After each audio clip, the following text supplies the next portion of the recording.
Hola, somos la Iglesia Cristiana Redil Norte, una comunidad de brazos abiertos, donde podrás crecer y conocer a Dios. Una iglesia de palabra y espíritu. Nuestro principal propósito es exaltar a Jesús, aprendiendo de su palabra para tener un carácter como el suyo. Ve y llama a tu familia para que juntos adoremos a Jesús. Sean todos bienvenidos. Muy bien. Continuamos con nuestra serie Yo Creo. Una serie que ya llevamos 6 predicaciones con la de hoy. Es una serie que nos va a tomar el mes de diciembre, lo más seguro, parte de enero, para poder darle cuerpo a esta serie, que es una serie que yo compartí con ustedes desde el comienzo, que tenía como propósito que nosotros volviéramos a repasar, que volviéramos a recordar esas principales doctrinas cristianas que se nos enseñó un día, que cuando empezamos los caminos del Señor, tú que vienes de otra iglesia, los que nacimos en esta iglesia, en fin, nos enseñaron doctrinas básicas, lindas, hermosas, preciosas, y con el tiempo las hemos olvidado. Entonces, estamos recordando unas enseñanzas hermosas, un compendio, un resumen que lo tenemos en el credo apostólico. El credo apostólico no le pertenece a la Iglesia Católica Romana, no le pertenece a la Iglesia Ortodoxa griega. El credo apostólico es de todos, porque fue un credo que se compuso siglo III, siglo IV, se redondeó ese credo, y ese credo es de todas las iglesias. Solamente que en el credo que nosotros sabemos aquí en Latinoamérica, que aprendimos en las iglesias católica romana en Latinoamérica, a veces hay, sobre todo una palabrita, la de hoy, que a veces no fue muy bien traducida, y ahí es donde a veces tenemos problemas, ¿cierto? Sobre todo hay una parte donde dice creemos en una iglesia católica, entonces la gente piensa que entonces nosotros estamos creyendo en la iglesia católica romana, nosotros que somos evangélicos. No. La palabra católica, yo lo expliqué, significa universal. En esa época significa creemos en la iglesia de Cristo, la iglesia invisible y visible. No se refería a una rama en particular, pero por eso nosotros lo enseñamos ahora, ya que hay la explicación, entonces no decimos en la iglesia católica, sino en la iglesia universal. Lo mismo va a pasar con el artículo de hoy. El artículo de hoy dice así, y lo van a ver en pantalla: descendió a los infiernos, al tercer día resucitó entre los muertos. Hoy vamos a mirar que esta no es la mejor traducción, ¿ok? Eso es lo que vamos a ver en el día de hoy. Entonces, yo he titulado, para los que toman apuntes, porque yo quiero que usted se vaya enseñando. A mí me alegra mucho cuando veo muchos cuadernos por ahí o en los dispositivos móviles tomando apuntes, porque eso es lo que yo quiero, que usted se acostumbre, porque cuando uno escribe, cuando uno toma apuntes, el cerebro se activa y se memoriza mucho más que solamente escuchar. De pronto usted viene de una iglesia evangélica donde no le hicieron énfasis en eso, pero los que nacieron conmigo en esta iglesia son muy juiciosos tomando apuntes. Hace días una personita me mostró varios cuadernos de los tantos años que lleva acá, lleno de bosquejos, lleno de predicaciones, y qué lindo, eso me motiva a mí. Así sea que por una sola personita que tome apuntes, yo les presento diapositivas, yo les doy el título, porque si no fuera así ni diapositivas pondría, porque usted solamente escucharía. No, pero lo hago, y no hay uno, no, yo estoy viendo muchos cuadernos por ahí tomando apuntes. Entonces el título de hoy es Jesús, vencedor en las profundidades y triunfante en la resurrección. Y le puse ese título porque el artículo tiene 2 partes. El artículo dice descendió, por eso le puse el título Jesús vencedor en las profundidades, descendió. Y la segunda parte del credo del artículo 5 dice al tercer día resucitó de los muertos. Entonces por eso puse y triunfante en la resurrección. El texto bíblico que les voy a regalar, que nos va a servir de guía para la predicación de la mañana de hoy, lo encontramos en Efesios capítulo 4, versículos 9 y versículos 10. Y dice el apóstol Pablo: esto de que subió ¿Qué significa? Sino que también había descendido a las partes más bajas de la tierra.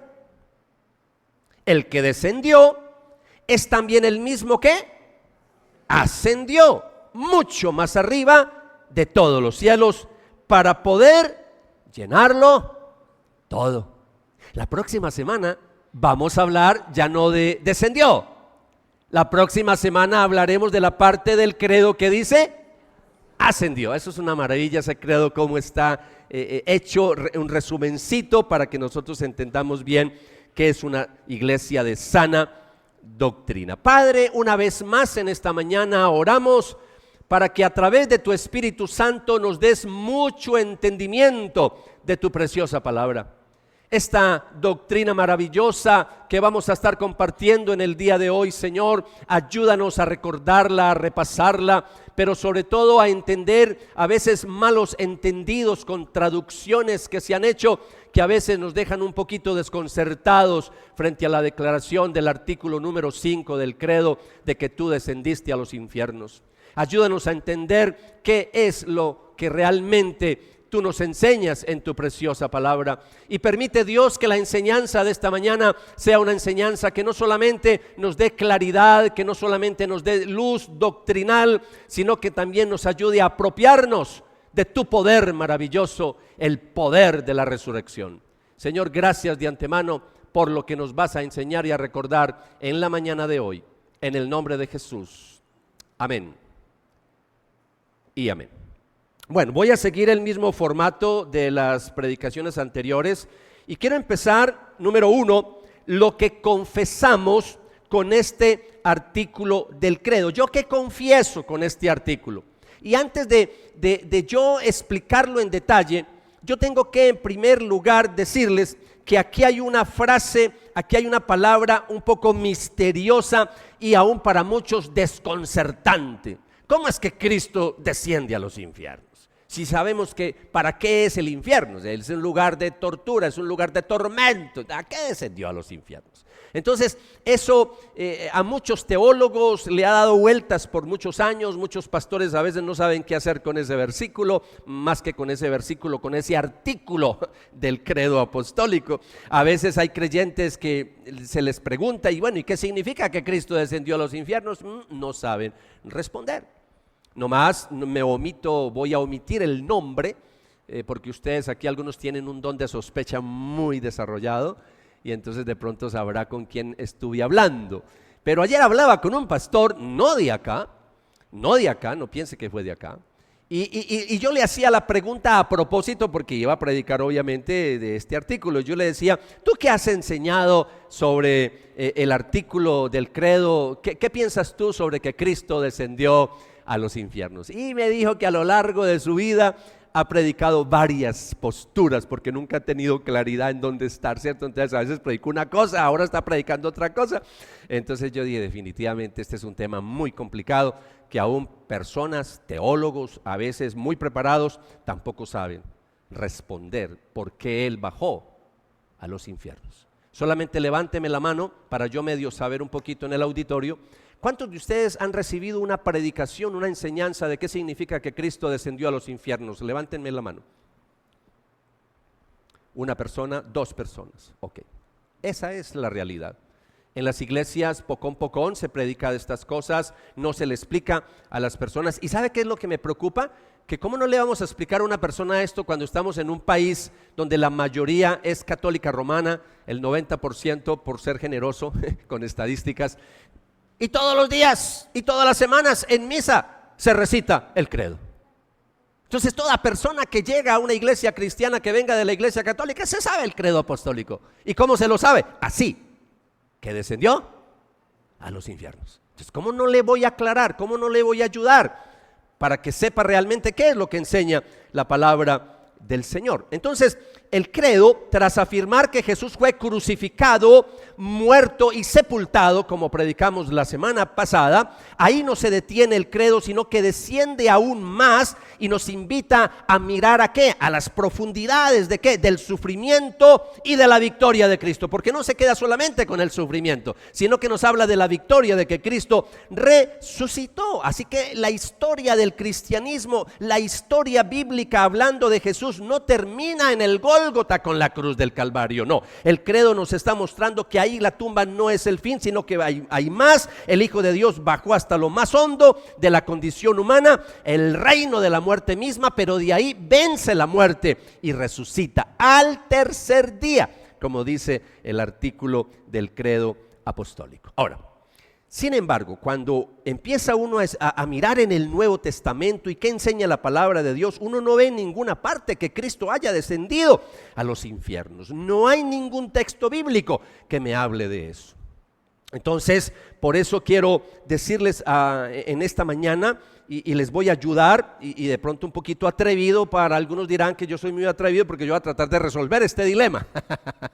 Yo voy a tratar de decir en dónde está la equivocación y les voy a mostrar qué es la mejor interpretación. Entonces, ¿qué quiso realmente cuando se compuso el credo? Que si usted nos visita por primera vez, lo expliqué yo hace mes y medio, casi 2 meses, que el credo apostólico se llama credo apostólico no porque los apóstoles lo hayan escrito, no. Se escribió por allá siglo III, más o menos, para que tenga una idea, aunque hubo unos credos incipientes desde el siglo I, siglo II, pero más o menos en el siglo III se le dio cuerpo ya al credo apostólico, y se le llama credo apostólico porque está basado en las enseñanzas de los apóstoles, pero no es porque lo hayan escrito los apóstoles, ¿cierto? Entonces la pregunta es, ¿qué quisieron decir esos teólogos? ¿Qué quisieron decir esos pastores, esos líderes que se reunieron para escribir ese credo, para combatir las sectas falsas, las doctrinas erróneas en esa época? ¿Qué fue lo que quisieron decir en este artículo número 5? Que hoy en día tenemos 2 versiones de los credos. Tenemos una versión católica romana, ortodoxa griega y de otras ramas del cristianismo, y tenemos otras iglesias reformadas que sí han traducido bien el credo y no dice que descendió a los infiernos. Es más, en algunos credos de algunas iglesias cristianas evangélicas ya no mencionan esa parte, sino que solamente dejaron resucitó al tercer día. Tampoco, no le podemos quitar la otra parte. Entonces voy a tratar de ayudarles qué dice el credo, así que por favor vamos a mirar esta diapositiva. Hablando del latín, de donde se popularizó esto de que descendió a los infiernos, la frase original del credo fue escrita en latín, y ahí se los estoy mostrando en pantalla. La palabra, ahí está todo en latín, pero la última palabra, inferos. La palabra inferos no significa infierno. La palabra inferos en esa época, hablando de más o menos el siglo III, en el sentido moderno es muy diferente a lo que significaba en el momento en que se compuso el credo, porque cuando se compuso el credo la palabra inferos significa los lugares inferiores. Lugares inferiores, estamos hablando de profundidad, sí, claro, descendió, sí, pero estamos hablando de la muerte, no estamos hablando del infierno. Entonces los lugares inferiores, o también se puede traducir el lugar de los muertos, y esa es una muy buena traducción de inferos.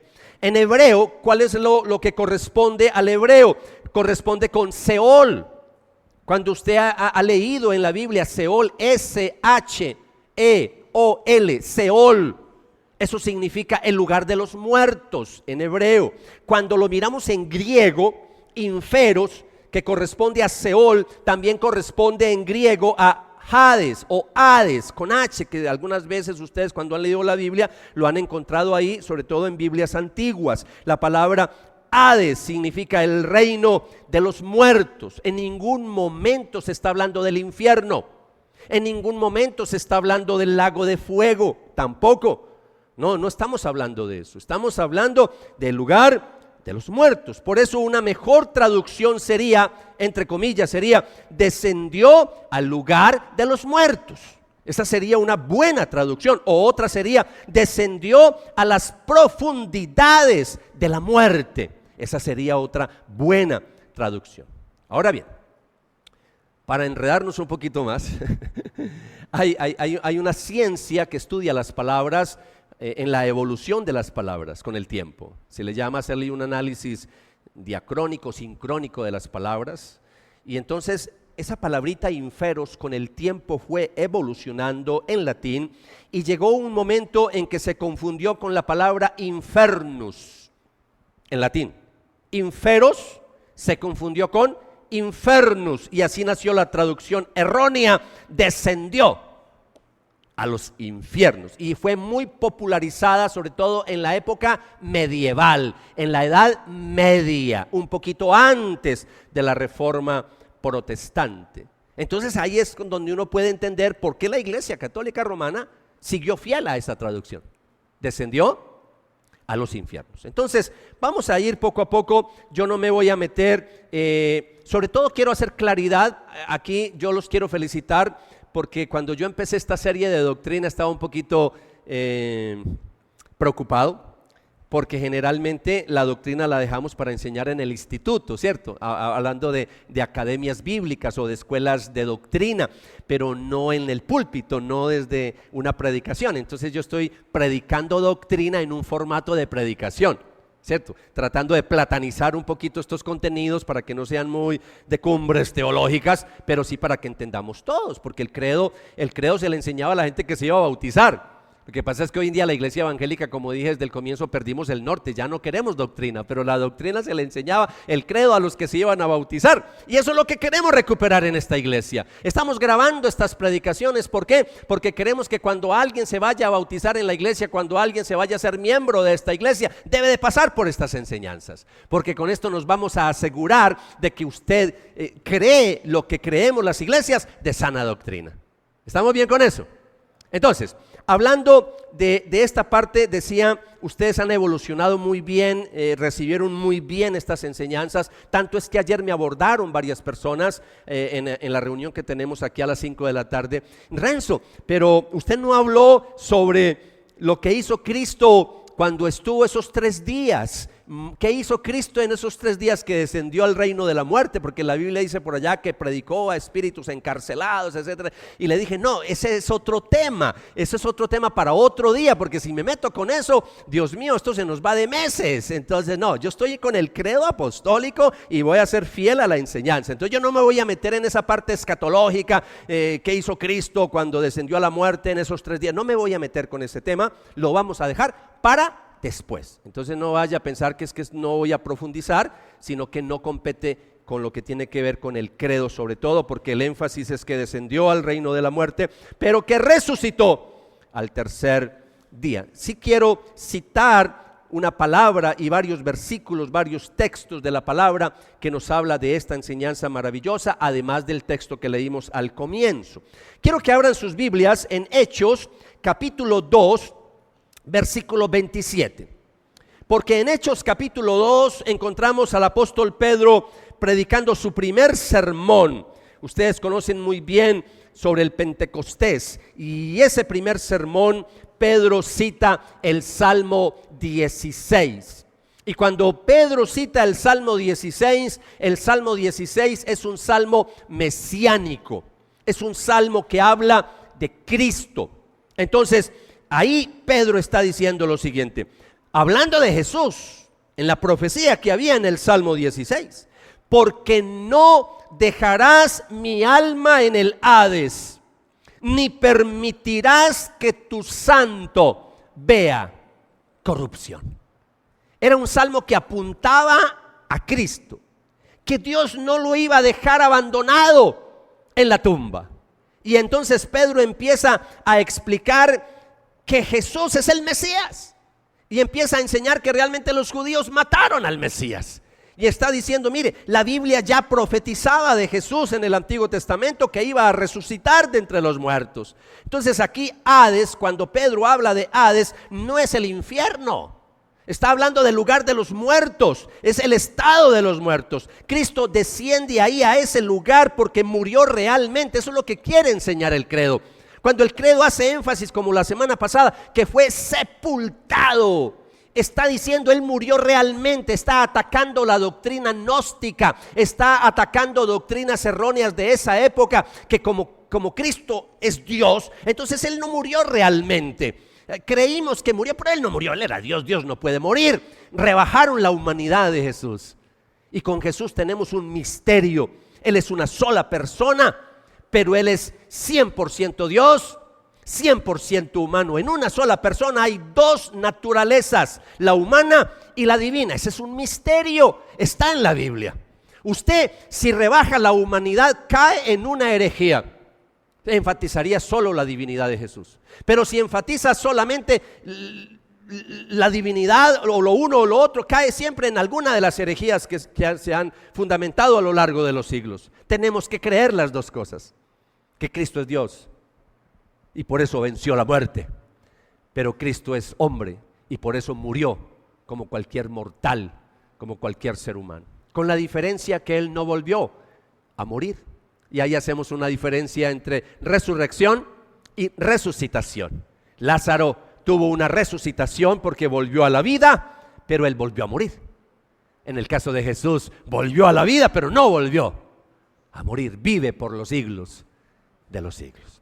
Entonces, habiendo explicado esto, Pedro va mucho más allá, y en el contexto de lo que Pedro está predicando, quiero que se fije en el versículo 24. En Hechos 2:24, Pedro dice: pero Dios, hablando de la muerte de Jesús, lo resucitó, poniendo fin a la agonía de la muerte, puesto que no era posible que Él quedara bajo el dominio de ella. Y ese es el énfasis del Nuevo Testamento. El Nuevo Testamento no dice que Él descendió a los infiernos. El Nuevo Testamento me enseña es que Él descendió al lugar de los muertos. Por lo tanto, esta frase del artículo del credo que hemos aprendido no significa que Jesús fue al infierno, ¿cierto? Algunos a sufrir, otros a proclamar su victoria, sino que Él experimentó la muerte completa del ser humano. Ese es el énfasis del artículo, que Él murió literal, en cuerpo, físicamente, y que Él resucita también corporalmente. Porque esa es otra cosa que tenemos que enfatizar. Eso es lo que está diciendo este artículo. Así lo entendieron los reformadores. Después de que pasa la Edad Media y viene toda esa crisis teológica en Europa, los reformadores enseñaron, y usted no va a encontrar reformadores enseñando que Cristo descendió a los infiernos. Usted va a encontrar sus enseñanzas que Él descendió al reino de la muerte, porque venció la muerte, con la misma muerte. Interesante, con la misma muerte. Y ahí es donde tenemos una confesión que más adelante, con el favor de Dios, el próximo año vamos a estar estudiando en nuestra iglesia. No es del púlpito, sino ya en discipulados internos. Vamos a tener una academia, una escuela, donde yo voy a enseñar la confesión de fe bautista, la confesión de Londres, una confesión muy amada por muchos de nosotros, por muchos pastores, por muchos líderes. Las iglesias rediles hemos adoptado, dentro de las varias confesiones, hemos adoptado la confesión de fe de Londres como una confesión para estudiar en nuestras iglesias. ¿Qué es la diferencia entre una confesión y un credo? Ya lo dije, pero por los nuevos lo voy a mencionar. La confesión es más amplia. La confesión amplía el credo, lo explica mucho más amplio. Y tenemos una confesión no muy larga, una confesión más o menos de unos 30 capítulos, y eso es lo que vamos a enseñar el próximo año en doctrina para los miembros de nuestra iglesia. Bien, la confesión de fe de Londres, quiero que miren en pantalla, dice lo siguiente, hablando de la muerte de Cristo: de este descendió, dice, fue sepultado y permaneció bajo el poder de la muerte, pero sin ver corrupción. Hace una diferencia, no fue cualquier muerto. Estamos hablando del Hijo de Dios. No vio ninguna corrupción como tal, ¿cierto? Porque él es el sin pecado, el único sin pecado, y eso pues ya lo compartimos en estos días. Entonces, redondeando, la intención del credo no es añadir sufrimientos a Cristo, sino confirmar la realidad total de su muerte y su resurrección de entre los muertos. ¿Estamos bien hasta ahí? ¿Ok? No me voy a extender más ahí, me parece que, y si usted, también quiero ser claro, si usted es una persona que de pronto discrepa de lo que estoy diciendo y dice, no, realmente Cristo descendió a los infiernos, eso ni te va a salvar ni te va a condenar. entonces no sería una doctrina para nosotros esencial en esta iglesia. Aquí tenemos doctrinas esenciales que no son negociables. Una doctrina que no es negociable en esta iglesia es que creemos que Cristo, lo que acaba de decir ahora, es Dios y hombre. Otra doctrina esencial en esta iglesia que no es negociable es la Trinidad, Padre, Hijo y Espíritu Santo. Pero si tú quieres creer que Él descendió a los infiernos, no hay ningún problema con eso. ¿Estamos bien? Pero ya les expliqué mi posición y la posición de las iglesias reformadas. Esta es la posición de nuestros rediles, hablando de iglesias rediles. Bueno, iglesia, vamos entonces con nuestro segundo punto, habiendo aclarado la mala traducción. Entonces ahora sí hablemos del significado de la declaración del credo, pero de la verdadera declaración, de la verdadera interpretación. Entonces, ¿qué significa? Vamos a ver un poquito y voy a dar un pequeño resumencito, lo van a tener en pantalla. Número 1, Cristo descendió a la muerte para vencerla desde adentro, con la misma muerte. Desciende a la muerte para vencer la misma muerte. Entonces, ahí es donde entendemos que Jesús en ningún momento evitó la muerte. Cuando leemos los evangelios, Jesús en varias ocasiones le dijo a sus discípulos: me van a arrestar cuando llegue a Jerusalén, me van a torturar, voy a sufrir, me van a matar. Recuerdan que en algunas ocasiones Pedrito lo cogió a un lado y hasta lo regañó y dijo: no puedes ir a Jerusalén. Y ahí es donde Jesús le dijo: apártate de mí, Satanás. Porque él necesitaba ir a Jerusalén. Jesús nunca evitó la muerte, la enfrentó.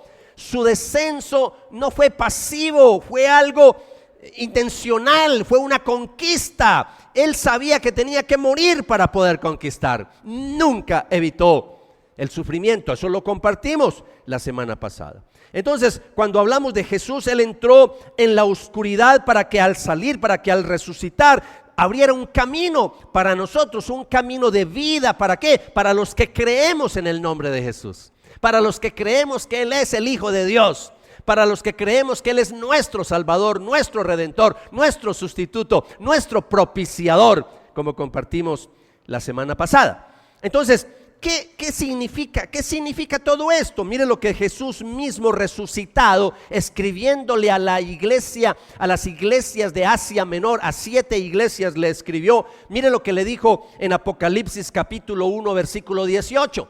Para mí un texto maravilloso. Iglesia, mire lo que dice la palabra. Yo soy, mire cómo se presenta Jesús. Yo soy el que vive. Estuve muerto, pero mira, ahora estoy vivo por siempre. ¿Y qué? Y para siempre. Y tengo en mi poder. ¿Qué tiene Jesús? ¿Qué tiene?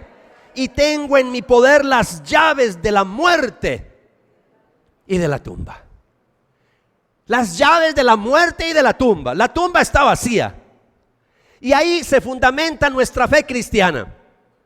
La única religión en el mundo que se fundamenta bajo el fundador que murió y resucitó. No hay ninguna religión que se fundamente en eso. Todas las religiones dicen: aquí yacen los restos mortales de Julano y de Perano. Solamente en la de nosotros dice: ahí no está. Él resucitó. Por eso nosotros no tenemos un crucifijo en la cruz. Tenemos una cruz vacía. ¿Por qué? Porque Cristo no está muerto. Él resucitó. Él se levantó al tercer día de entre los muertos. Por eso la cruz sola es símbolo de victoria, es símbolo de triunfo. Yo soy el que vive. Lastimosamente, en muchas iglesias cristianas ya no se predica mucho sobre la resurrección de Jesús.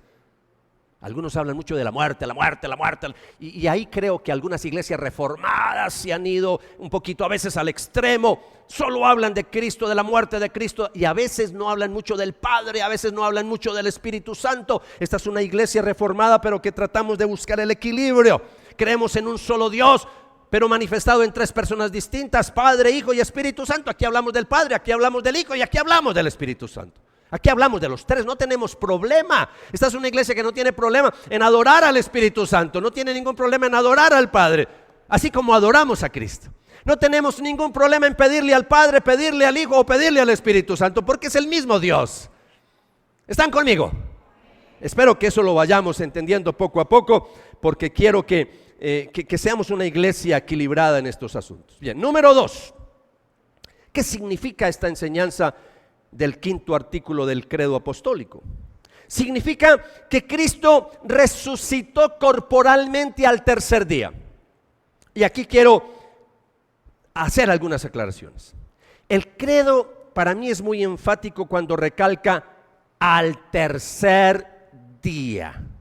Y eso me hace acordar lo que compartí con ustedes hace, creo yo, un par de años, que compartí con ustedes una serie basada en el libro de Jonás. ¿Se acuerdan? Que vimos el libro de Jonás versículo por versículo, porque aquí también hacemos eso en esta iglesia.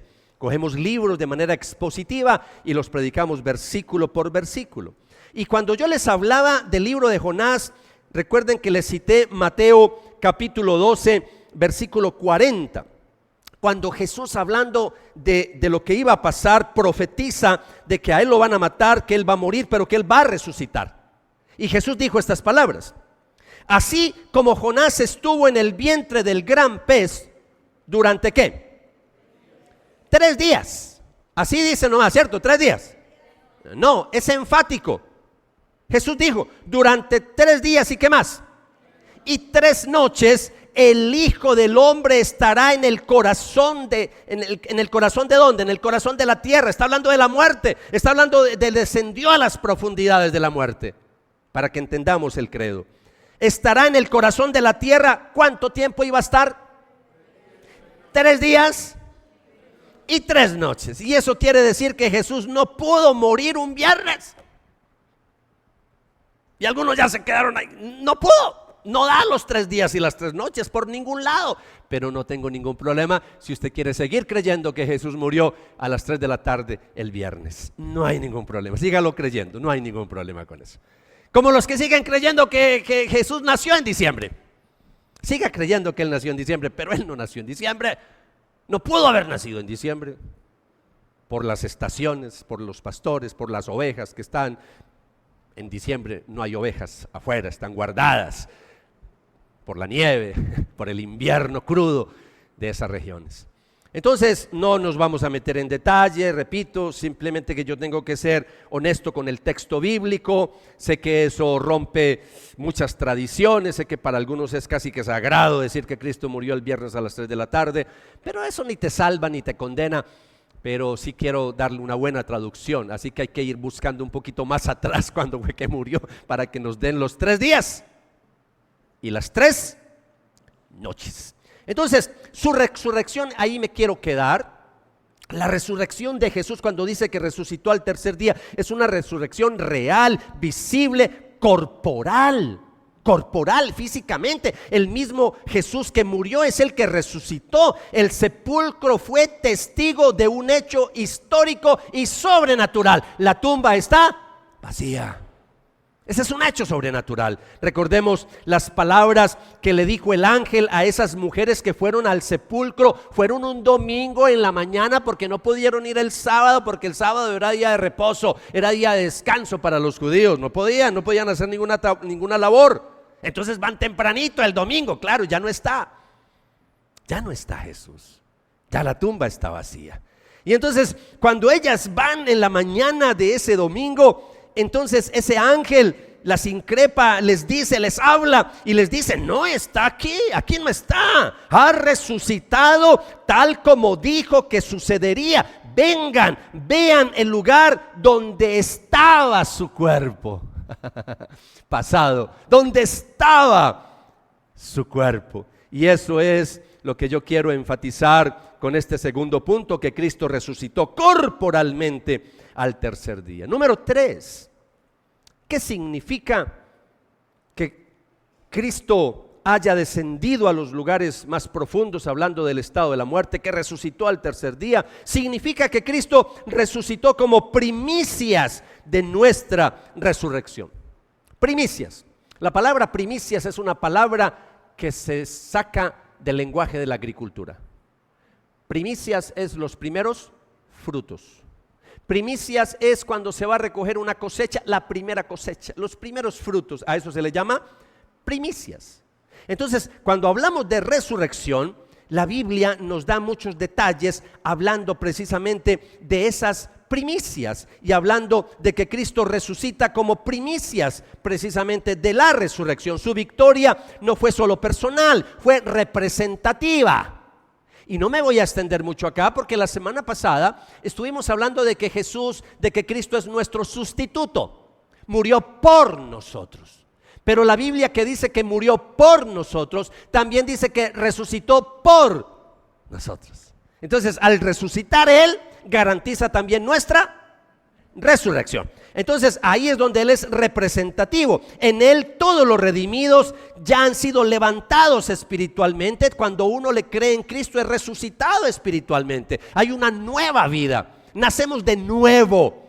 Pero si morimos, se nos ha prometido una resurrección corporal, física. ¿Por qué? Porque Cristo resucitó por nosotros. Él ya abrió ese camino para nosotros. La resurrección de Jesús es la garantía de la nuestra. Y eso quiero que lo enfaticemos bien en esta mañana. Mire lo que dice Primera de Corintios, capítulo 15, versículo 20. Pablo, hablando de la resurrección, dijo estas palabras: lo cierto es que Cristo sí resucitó de los muertos, porque algunos estaban negando que Él había resucitado. Y Pablo dice: Él es el primer fruto de una gran cosecha. El primer fruto, ¿por qué? Porque muchos van a resucitar. Él es el primero que resucitó, el primero de todos los que murieron. Por eso dice otra vez: Él es el primer fruto de una gran cosecha. Está hablando de una cosecha de resurrección. Yo no sé si usted se acuerda, cuando Cristo muere por primera vez, escúcheme, en su muerte, cuando vino en su primera venida, cuando Él muere, ¿sabe qué pasó? Muchos muertos se levantaron de las tumbas. ¿Ha leído eso en los evangelios? Yo tengo preparada esa prédica para el próximo año, si el Señor me regala la vida. ¿Se acuerdan que yo he venido en algunos años compartiendo algo de lo que pasó en la muerte de Cristo? Para Semana Santa quisiera predicar sobre eso, porque yo he predicado cuando Cristo muere, prediqué sobre las 3 horas del silencio. ¿Se acuerdan? También prediqué sobre el velo rasgado cuando Él muere. Pues quiero hablar también de algo que pasó cuando Él murió. Hubo terremotos y se levantaron muertos. Yo nunca he escuchado un sermón de eso, nunca en mi vida. Así que espero el próximo año, si el Señor me da la vida, hablar de eso. Pero cuando Él venga por segunda vez, la Biblia dice que los muertos en Cristo resucitarán primero. Y entonces todos esos muertos en Cristo se levantarán y veremos al Hijo de Dios venir en las nubes con los ángeles, pero también con los muertos en Cristo que resucitan, porque así dice la palabra del Señor. Y Pablo esperaba al Señor en esa época y decía: y nosotros los que estemos vivos seremos arrebatados para recibir al Señor en el aire. Qué acontecimiento tan maravilloso. Yo de solo pensarlo me emociono. Voy a dejarlo acá. Y sí, para los que toman apuntes, quisiera ya entrar en un punto ya diferente, y es mi tercer punto en esta mañana, los que han sido juiciosos y me han seguido a lo largo de la predicación. Número 3, lo que contrastamos con este artículo del credo. Antes de seguir, pregúntemele a la persona que está al lado suyo, mientras yo me refresco la garganta, pregúntele, dígale: hasta aquí, ¿cómo vamos con esta predicación?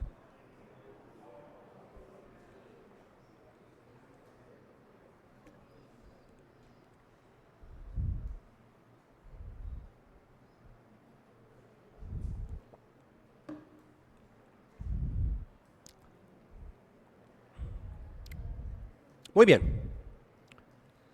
¿Qué contrastamos con este artículo del credo apostólico que descendió a las profundidades de la muerte, que resucitó al tercer día? Cuando yo voy a la palabra del Señor, veo que la resurrección de Jesucristo es el fundamento central del cristianismo. Sin resurrección no hay cristianismo. Si nosotros negamos la resurrección de Jesús, no hay cristianismo. Por eso podemos decir que la resurrección es el eje sobre el cual gira toda la doctrina cristiana y la esperanza nuestra como cristianos. Desde sus inicios, como es una doctrina tan vital para nosotros los cristianos, desde el principio ha sido una doctrina atacada por el diablo. El diablo ha tratado por todos los medios sabidos y por haber de destruir esta enseñanza, de desvirtuar esta enseñanza. Hoy por hoy tenemos teólogos liberales. Ahora, cuando hablamos de teólogos liberales, no hablamos de colores como en Colombia, de partidos políticos, de conservadores y liberales, de eso no estamos hablando.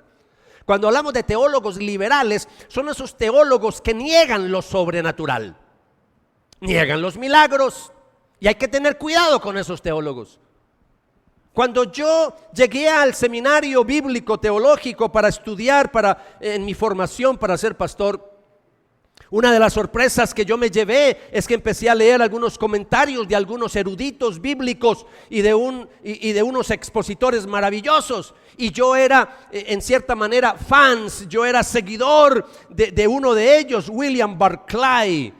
Y a mí me fascinaba cómo William Barclay desmenuzaba el griego y eso a mí. Tenía 21 añitos, yo tenía 21 años, tenía pelo. Un sardino, un jovencito. Y yo era fan de William Barclay, pero no saben la desilusionada que me pegué, la desinflada que me pegué de William Barclay cuando empiezo a estudiar los milagros y él empieza a desvirtuar los milagros. Todo lo sobrenatural lo desvirtuaba. Y dije, este es un teólogo liberal, por colocarle un ejemplo. Cuando se narra el milagro, eso hacen los teólogos liberales. Cuando William Barclay está explicando Juan capítulo 21, de esa pesca milagrosa que después de toda una noche los discípulos estar pescando y no pescar nada, y que el Señor le dice, tiren la red a la derecha, ¿cierto? Entonces William Barclay dice que era que Jesús tenía una vista muy aguda, una visión como de águila, y vio un cardumen que pasaba por ahí. Y entonces le digo a los apóstoles, tiren la red que ahí hay un cardumen. ¡Ay! La Biblia no dice eso. La Biblia lo que dice es que es algo sobrenatural. Cristo es el creador. Yo les he explicado ese milagro a ustedes y se los he platanizado, ¿sí o no? Y se los he explicado en términos de niños también, que es como Aquaman, ¿sí o no? Ya llamó a todo el mundo de peces ahí, lo reunió. Él es el creador. Es un milagro. Entonces con la resurrección ha pasado lo mismo. No, Él no resucitó físicamente, resucitó espiritualmente. No, esa es una enseñanza de teólogos liberales. Entonces, ¿qué contrastamos con este artículo? Eso es lo que contrastamos. Estamos contrastando los ataques que ha sufrido el cristianismo con esos teólogos liberales, también con filósofos que no creen en la resurrección de Jesucristo, pero también está contrastando la enseñanza de sectas cristianas como los testigos de Jehová. Y si usted es una persona que nos visita y es fan de los testigos de Jehová, no estamos atacando personas, sino doctrinas. No estamos de acuerdo con la enseñanza de los testigos de Jehová, que ya se la voy a explicar para que vea que está muy, muy diferente a lo que enseñamos los cristianos. Pero antes de eso, acompáñeme para que leamos Primera de Corintios, capítulo 15, versículo 14. Primera de Corintios, capítulo 15, versículo 14, Pablo dice, y si Cristo no ha resucitado, entonces toda nuestra predicación es ¿qué?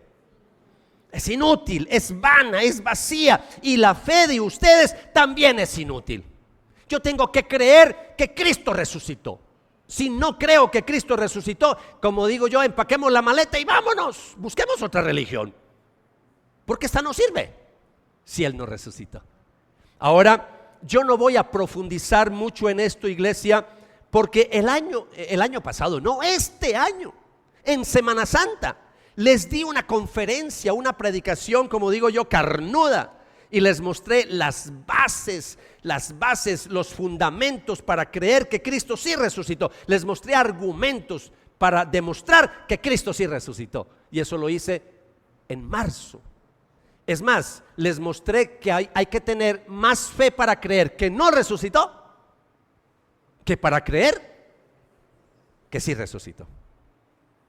Sí me estoy comunicando, porque la Biblia da tantas evidencias que Él sí resucitó. Bien, tengo que decirles algo, iglesia. Los testigos de Jehová, para que entienda un poquito que eso es lo que yo también quiero con esta enseñanza, ayudarles a que se defiendan también de algunas herejías. y algunos de ustedes tienen familia en Testigos de Jehová, amigos, compañeros. Algunos de ustedes todavía están ahí como, ay, ¿será que yo sigo en el redil o me voy para donde los Testigos de Jehová? Uy, yo espero que no haya nadie así, pero si lo hay así, déjeme explicarle que no vaya a hacer eso. Si es que no le gusta esta iglesia, busque una iglesia de sana doctrina y pregúnteme, que yo le recomiendo algunas. Pero no se vaya a ir a los Testigos de Jehová, que esa es una secta falsa. Mire lo que enseñan los Testigos de Jehová.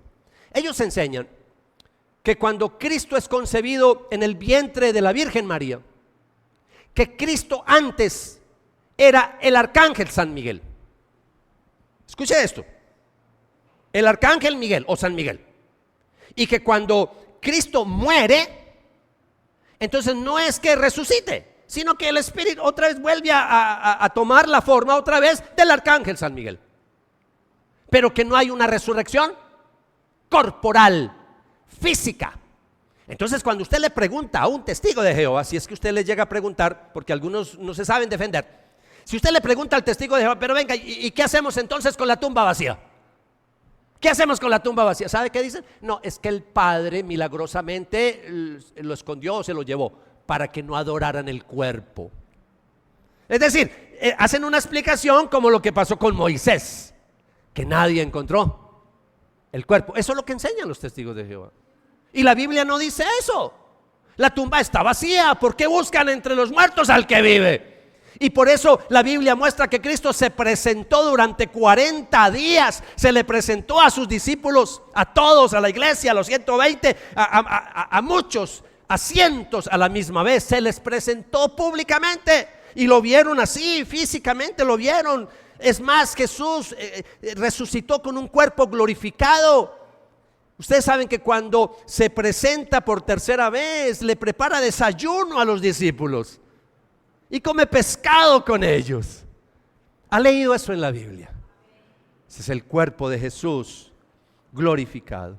Entonces, yo no voy a profundizar más sobre la resurrección, repito, porque ya hemos hablado mucho de eso en Semana Santa. Quiero avanzar y terminar con unas aplicaciones que quiero que sean muy pastorales en esta mañana. Entonces nos preparamos para que tengamos un buen momento de oración, un buen momento también de reflexión con esta palabra. Entonces, para que nosotros podamos, sobre todo, cómo articulamos toda esta enseñanza y esta doctrina, yo cómo la aplico a mi propia vida, yo cómo la aterrizo en mi propia vida. Entonces, iglesia, quisiera hablarles en primer lugar que la resurrección de Cristo redefine el fracaso y el dolor. Y me gustaría que tome apuntes de estas aplicaciones, porque esto te va a servir no solamente a título personal, sino que si tú conoces de un familiar, conoces de un amigo, de un compañero de trabajo, qué sé yo, un pariente que está pasando por momentos duros, por momentos difíciles, que ha fracasado, qué sé yo, en su matrimonio, se divorció, qué sé yo, un fracaso económico, quebró económicamente, qué sé yo, lo echaron del trabajo, qué sé yo, una enfermedad física. ¿Por qué no le comparte estas enseñanzas?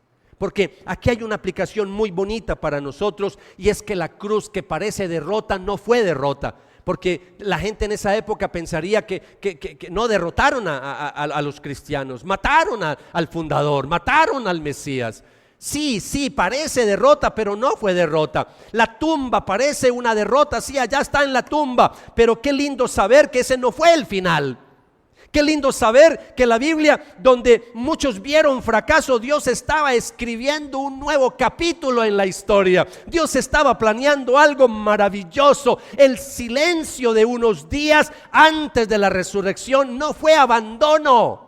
No, fue la planeación más hermosa, fue el preludio de un amanecer maravilloso para los cristianos, para el ser humano, porque a partir de la resurrección de Jesucristo se parte esta historia. Sí, se parte en su nacimiento, pero a partir de la resurrección hay una cosa hermosa, preciosa, y es que se nos asegura que nosotros también vamos a resucitar y que vamos a estar con nuestro Salvador. Así es que obra Dios. Por eso a veces tú ves como silencio, tú a veces ves como que Dios se olvidó de ti, que Dios ya no está. Y lo que no sabes es que Dios está planeando algo maravilloso para tu vida. Por eso yo quiero que se apropie de esta enseñanza en esta mañana, porque Dios está trabajando en lo invisible. A veces hay cosas que uno no ve.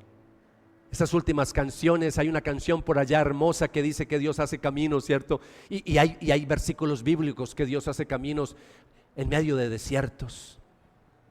Saca manantiales en medio también de desiertos, porque Dios hace cosas nuevas. Así que tus pérdidas, tus fracasos, lo que vienes pasando en estos días, esa no es la última palabra. Dios puede darle un cambio total a lo que está pasando con tu vida.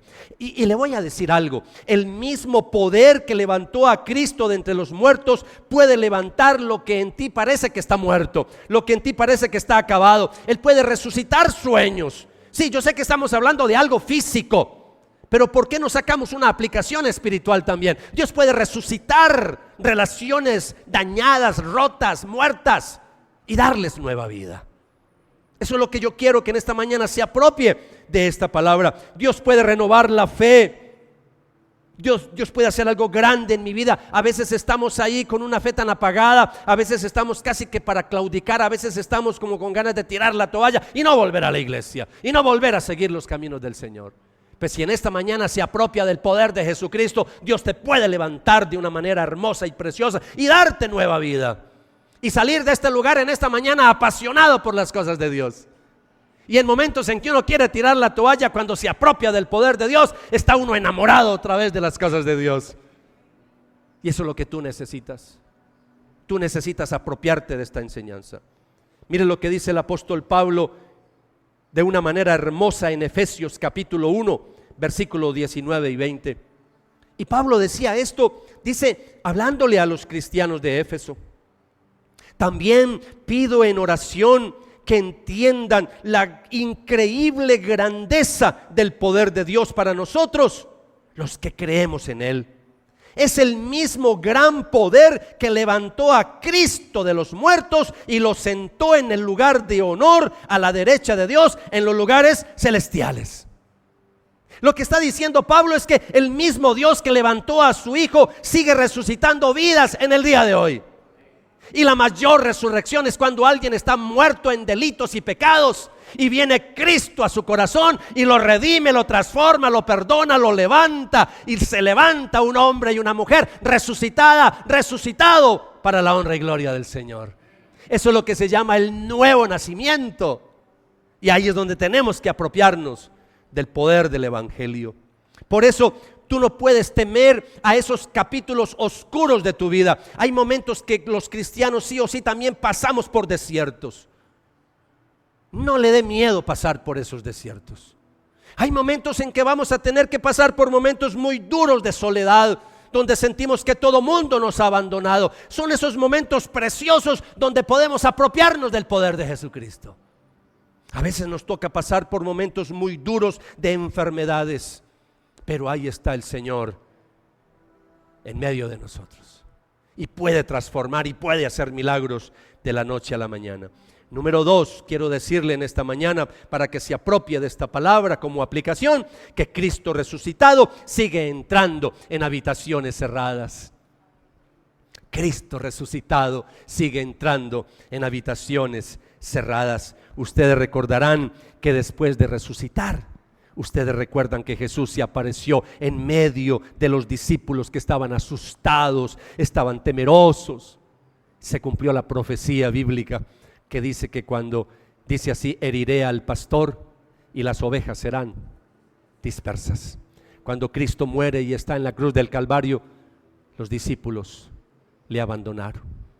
El único que estuvo ahí hasta el último momento fue el apóstol Juan, pero de resto todos lo abandonaron y por varios días duraron encerrados de miedo de que también los fueran a arrestar.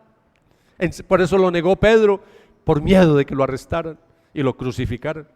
Y ahí, en medio de ese susto, escondidos, miedosos, estresados, en medio de esas puertas cerradas con llave, se les aparece el Señor en medio de ellos, con todas las puertas cerradas, y se apareció en medio.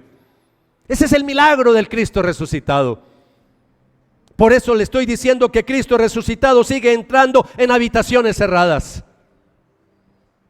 Cuando el Señor se aparece, le quiero recordar ese versículo de las tantas veces que se les apareció, pero en San Juan capítulo 20, versículo 19, Jesús dijo: ese domingo, al atardecer, los discípulos estaban reunidos con las puertas bien cerradas, porque tenían miedo de los líderes judíos. De pronto, Jesús estaba de pie en medio de ellos. La paz sea con ustedes. Usted que se aprendió estos versículos en la Reina Valera: paz a vosotros, paz a vosotros. La paz sea con ustedes.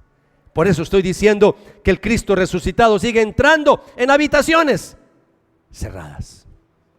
A veces Él no espera que tú le abras la puerta porque tú estás con miedo, tú estás con pánico. Pero el Señor se aparece en medio de tu vida. Y hoy se aparece en medio de tu vida y te está diciendo: la paz sea contigo. Yo te voy a ayudar. Yo te voy a sacar de ese problema. Yo te voy a quitar esos miedos. Algunos aquí en esta mañana tienen miedo a la muerte. Tienen miedo de morir. Mi esposa y yo dialogamos mucho este tema. Y mi esposa cantidad de veces me ha dicho: amor, yo no tengo miedo a morir. Año tras año me dice lo mismo: yo no tengo miedo a morir. El que más miedo tengo soy yo. Y ella me dice: yo no tengo miedo a morir. Cuando uno se apropia de la palabra del Señor, uno no tiene miedo de morir, porque sabemos que la muerte será un paso para estar con el Señor por la eternidad. Por eso el Señor puede atravesar tus miedos, puede atravesar tus soledades, puede atravesar esos momentos tan difíciles por los que estás pasando. Tu ansiedad al Señor no lo asusta, tus miedos a Él no lo van a defraudar, porque Él conoce nuestra debilidad, Él conoce nuestra fragilidad. Y por eso en esta mañana Él quiere llegar a tu vida y decirte: yo quiero darte paz. El mismo Cristo que resucitó físicamente sigue resucitando corazones en el día de hoy. Iglesia, quiero decirle una tercera aplicación. Lo tercero que quiero decirle en esta mañana es que la resurrección convierte el duelo en esperanza. La resurrección convierte el duelo en esperanza. Cuando yo voy a la Biblia, veo que Cristo no anuló la muerte, sino que la transforma. Ya no es un callejón sin salida, sino una puerta hacia el Padre. Cuando Cristo muere, abre un camino para nosotros. Por eso Él dice: nadie llegará al Padre si no es a través de mí. Por eso los que mueren en Cristo no se pierden, llegan a casa. Y eso es lo que tú tienes que apropiarte en esta mañana. Algunos de ustedes han perdido seres queridos en este año, en años pasados. Algunos de ustedes han sido golpeados por la pérdida de un ser querido. Algunos apenas se están recuperando. Apenas se están recuperando. Y yo quiero traer a colación en esta mañana que recuerde las palabras del Señor, recuerde la palabra de los apóstoles. El apóstol Pablo, inspirado por el Espíritu Santo, en la primera carta a los Tesalonicenses, capítulo 4, versículo 14, Pablo le recuerda a algunos hermanos que estaban pasando por momentos difíciles de duelo porque habían perdido seres queridos en medio de la persecución de la iglesia. Y les dice estas palabras: pues ya que creemos que Jesús murió y resucitó, también creemos que cuando Jesús vuelva, Dios traerá junto con Él a los creyentes que hayan muerto. Y eso es lo que explica a Él que cuando Cristo venga por segunda vez, los muertos en Cristo resucitarán primero. Ese ser querido, tu papá, tu mamá, tu hijito, ese pariente que murió, si fue alguien que le entregó la vida al Señor, nos vamos a encontrar con Él en la eternidad. Y si llegamos a morir ahora y antes de que Cristo vuelva por segunda vez, nos vamos a encontrar con nuestros seres queridos. La Biblia nos da mucha luz sobre eso, no voy a entrar en detalles. Yo ayer compartía, mi esposa y yo perdimos nuestro tercer hijito, una hijita. E Irene se enredó en el cordón umbilical antes de ver la luz del día. Después de estar bien formadita, se enredó en el cordón umbilical. Pero el Señor nos ha dado promesa a mi esposa y a mí que un día la vamos a ver. Y vamos a estar todos juntos como familia. Si les llegáramos a ver ahora, tendría que unos, amor, 31 años, 32 años, 32 añitos tendría. Tú te vas a encontrar con tus seres queridos. Ahora, si algunos están angustiados porque no saben si tu ser querido llegó al cielo o no, vamos a creer que sí, vamos a creer que Dios le permitió en el último momento entregarle la vida al Señor. No se me atormente ahora. Yo solamente quiero darles palabras de aliento y esperanza en esta mañana. El sepulcro no es la última palabra sobre tus seres queridos. La última palabra la pronuncia un Dios que resucita a los muertos. ¿Están conmigo? Y allí Dios va a enjugar toda lágrima de nuestros ojos. Allí no va a haber tristeza, ni llanto, ni dolor, ni enfermedad. Termino en esta mañana con un cuarto punto de aplicación para ustedes, y es que Cristo resucitado nos envía al mundo con un mensaje vivo. Esto no es solo para nosotros. Esta enseñanza maravillosa de la resurrección no es solo una verdad que se cree, es una misión que se vive. Tú y yo estamos llamados a salir de estas cuatro puertas y hablarle a los demás, familia, amigos, seres queridos, círculo de relaciones cercanos, hablarles de que solo en Cristo hay oportunidad de ser salvos, que nadie llegará al Padre si no es a través de Él, que Él es el único Salvador, que Él es el único mediador entre Dios y los hombres. Hay que ir a predicar de Jesucristo, hay que aprovechar todas las oportunidades que el Señor nos está dando. Por eso los ángeles le dijeron a esas mujeres, quiero recordarles esas palabras también en Lucas 24:5. Los ángeles les dicen, estando ellas aterrorizadas e inclinados sus rostros a tierra, ellos le dijeron, ¿por qué buscan entre los muertos al que vive? Tenemos que ir a hablar del que vive por los siglos de los siglos. Tenemos que predicar a Cristo resucitado. Tenemos que estar compartiéndole a los no creyentes que hay un Cristo maravilloso que se levantó de los muertos, y que ese poder de Dios que levantó a Cristo de los muertos también nos puede levantar a nosotros espiritualmente. Nuestra misión no es mantener tradiciones religiosas. Nuestra misión es llevar la palabra del Señor, predicar el evangelio de Jesucristo. Decirle a las personas que hay un Cristo maravilloso que nos puede salvar y que ya hizo su obra por cada uno de nosotros. Quiero que cerremos esta parte leyendo ahí lo que puse en esa pantalla. El Cristo que descendió a la tumba es el mismo que resucitó para llenar tus días de sentido. Su historia no terminó en la muerte, por eso la tuya tampoco. Vamos a orar. Cierra tus ojos y le oramos al Señor.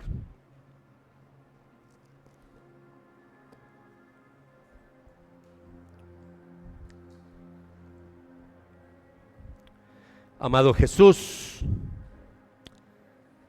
en esta mañana venimos ante ti, Señor. Presenta tu vida al Señor. Este es un momento para mí glorioso, precioso. Es el momento final donde tú hablas con Dios, basado en lo que escuchaste en esta mañana de la palabra de Dios. No te me distraigas. Puedes orar con ojos abiertos, pero estos momentos te animo a que los cierres para que no te distraigas. Cierra tus ojos y habla con Dios en esta mañana. Y dígale, Señor, vengo ante ti. Tú que descendiste a las profundidades del dolor, a las profundidades de la muerte, pero que resucitaste, Señor, con poder sobre toda oscuridad. Yo vengo ante ti, Señor, en esta mañana, quizá cansado, quizás con heridas. Yo no sé cómo estás tú en esta mañana, pero dígale al Señor cómo estás. Dígale, aquí te presento mi problema, Señor. Te entrego mi carga, te entrego mis heridas.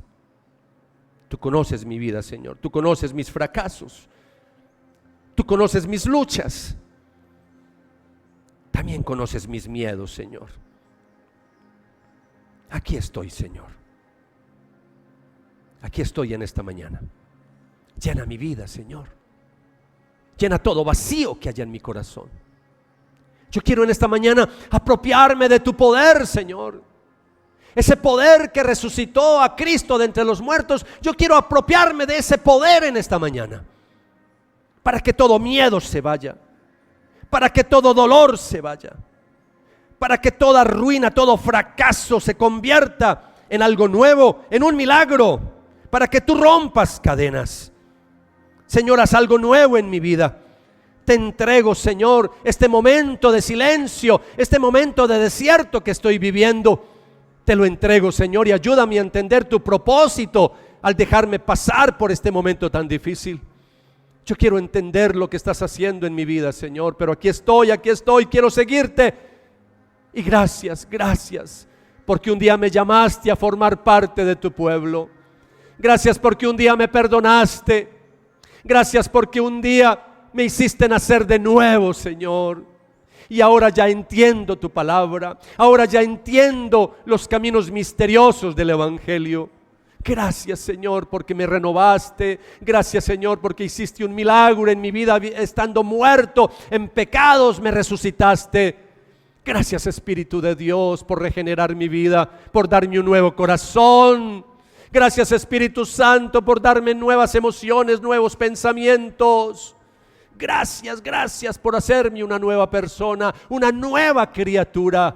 Gracias, Padre, por entregar a Jesucristo como sustituto por nosotros. Gracias también por resucitarlo por nosotros. Iglesia, adoremos, exaltemos el nombre del Señor a través de este cántico que será como una oración cantada al Señor en esta mañana.